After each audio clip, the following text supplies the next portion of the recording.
السلام عليكم ورحمة الله وبركاته. كم نجا كيسن فيادا جرجرتو أنيس نجا قوت الحمد لله قلت ربي. هذا مو فيديو أني كبرت إسنين وفي وانما حالة أما يرو ما رتدي ما جرجرتودا جولين كين بيوت أربعة كيس جفتن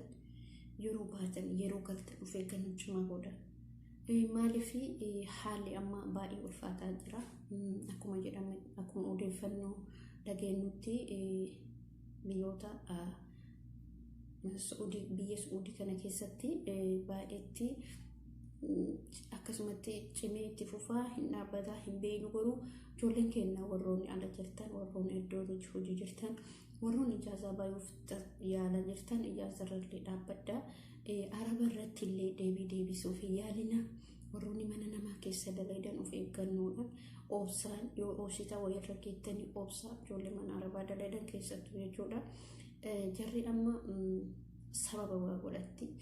وقولتي نمر ركوك ودنيتي سبب وقولتي هم بيكم واندي كان فبولين كي ربي بكم جلتني تسن برها جراتو كيسدو يدون كوني كتحمى جالو مقالو تيبي قدو كيسدي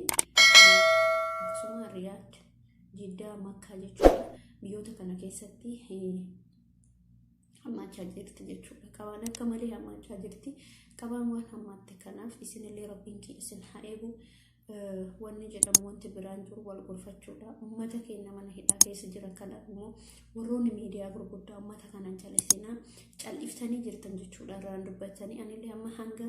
دندتي قوتي هنگا دندين رادو باتشولو في جولا أمتك أنا برحانا بن أمتك أنا حادا هنگا دندين ساقالي حاتانو وروني نور حاسا أك دندين وروني مجاوي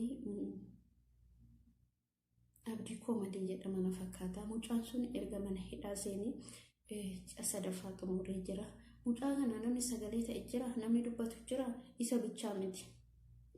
miti namoonni miiliyoonaan lakkaa'amantu mana hidhaa keessa jira jechuudha. Obboleen kiyya kanaaf jechuudha ummata keenya kana haa dubbannu hanga dandeenye jechuudha. Isaan silaa ummanni arabaa silaa namaan beekan isaan ummata fakkeenya bishaan tokko dhagaa itti gannaqan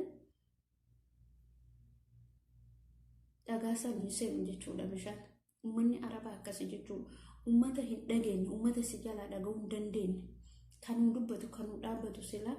hadha otoo nama qabaanne ijoollee keenya ilmaan keenya obboleeyyan keenya foon keenya jiruu keenya dirri isaanii jijjitu. Dirri isa harreellee akkatiin tuman dirri isaanii akkasitti jijjitu jechuudha. Isaan ka biyyaa baase quufanii biyyaan baadha uf jijjiirraa akkuma nama kamiituun jijjiiramnaa jedhanii bayan quufarra namni biyyaan bu'u quufarra namni qananii isaa sangatee qananii mana namaan deemu maaliif inni rakkoo isaa san rakkoo kanarraa takkarraa lama na haa taatu jedhee biyyaa ba'an jechuudha. Gaaf biyyaa bayuu nama qarqaaru maatii ofii qarqaaruu dhiisati nasbee ofii kana baasuu hin dandeenye nasbeen isaatu nu garitti baasuu hin dandeenye. Kanaaf jechuudha obboleeyyan kiyya hanga dandeenye wal bira haa dhaabbannu hanga dandeenye ummata kana bira haa dhaabbannu. Dhugaa waan baay'ee namatti ulfaatu waan garaa nama nyaatu tumaan isaan situma dhaan isaan sidhan jechi isaan sin jedhan waan garaa nama nyaatu jechuudha. Waan biraa dhiisati isaan mana hidhaa keessa jiran dhiisati warruma mana namaa dalagamaniyyuu warruma mana namaa dalaganiyyuu jechi isaan jedhanii otoo waan baattamu ta'e hin baattamu malee ol fuudhamee danda'u malee otoo waan dhugaa yoo dubbanni jechuudha. Jechi namni sun jarri dubartiin isaanii namaan jettu dhugaa rabbu isaanii rabbiin sajjaa deebisu jenna waan biraan jennu. Kanaaf jechuudha ijoollee keenya rabbiin isaan mara haa jiraatu. Asirratti waan dubbachuu barbaadu obboleeyyan kiyya kan mana hidhaa keessa jiran illee rabbiin isaan haa baasu. Akkasuma warroonni mana arabaa dalagaa jiran dubartoonnis akkasumas warroonni badheerra iddoo dalaguu jiran rabbi isin bira haa jiraatu jecha wanna hundaa mootu obsa yoo obsan immoo walirra ga'anii garuu hanga yoon obsinaan rakkoo kana fide jechuudha.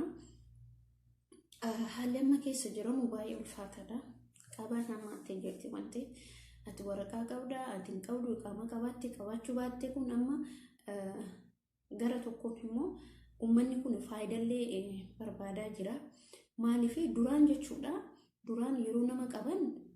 malleen namarraa fudhatamu bilbilli sirraa fudhatamu amma immoo malti isaanii bilbilliin fudhatama birriin fudhatama waa tokko nafu jechuudha akkuma odeeffannoo dhagayetti jechuudha maaliif amma uummanni kun amma warroonni hiqaama qaban fakkeenyaaf hin bayu garuu mallaqa barbaadu waan ta'eef uummanni kun akka duraanii miti jechuu fi uummanni badee jira rabbi isin bira haa jiraatu maaliif wanni hunduu gizee wajji deema hin argaa namni nuu dubbatu hin jiru namni saba isaa kanaaf dubbataa jiru nuti mootummaa qabaannee mootummaan keenya sun namni kun saba kiyya biyya kiyya jedhee ka dubbatu hin jiru otoo dubbatu ta'e yeroo Yaman keessatti namni dhumeessan namni gubate san dubbata kanaaf hanguma danda'ame uummanni yoo dubbate achi nuti mootummaa kana qabna isa abdanneetiin niin jenna jedhamee wanni lallabamu hin beeku kaani garuu rabbiin haa beeku waan akkasiiti jechuudha buleen kiyya kana bira dhaabbadhaa gargaara hanga dandeettaniin dhugaa baay'ee namatti ulfaata haalli isaan keessa jiran akkitti isaan tumaman meeqa kamtu jira warroonni karaan ta'an irratti dhugaan namatti dhagama hoo dubbatamee jedhamee yoo keessa fageeffamee ilaalamee waan nama hojjesu waan namatti dhagamu jechuudha kanaaf ijoollee keenya kana bira haa dhaabbannu hanga dandeenyeef sagalee haa taanu fi maaliif yoo nuti hin dubbanneef eenyutu dubbataa yoo nuti lallabne yoo nuti hanga dandeenyu hin dubbanneef eenyu qaban isaanillee nutis bor karaan keenya kanuma jechuudha hadhaaf xiqqoo isii anguma sanii malee nutis karaan keenya kanuma dubartiis ta'e dhiiras ta'e karaan keenya hunduu kanuma ijuma jara laalanii nullee laalan jechuudha kanaaf jechuudha wanni isinitti dhaamachuu barbaadu warroonni miidiyaa gurguddaa uummata keenya biyya ormaa keessatti miidhamaa jiran deebi'ee tumamaa jiranii ajjeefamaa jiranii yoo du'anis yoo jiraatanis yoo biyya isaanii keessatti du'an homaa miti maaliif wanti hunduu biyya ofiitiin tolti qabeenyis dhabdus duutus jechuudha yoo duutes reeffa keessan haadha abbaan keessa dhaganii firri keessa awwaalata sedhi keessa awwaalata garuu biyya ormaa kana keessatti akka sareetti gatamtee badheetti hafta jechuudha kanaaf obboleen kiyyaa hanga dandeettan obboleen keenya kana warri dirri isaanii akka namaatitti ilaalamanii jedhaniin akka namaati miti waa hedduun jechuudha akkasiiti rabbiin isaan bira haa jiraatu isinillee warroonni iddoo dalagaa jirtan rabbiin kee isin bira haa jiraatu kanuma isinitti dhaamadha baay'ee namatti dhagama wanni dubbannu hin jiru hanga dandeenyeen du'aayii akkuma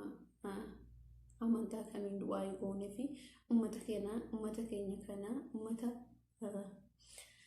biyya ormaatti mana hidhaa kana keessatti miidhamaa jiru kana sagalee haa taanu kanuma dubbachuu barbaada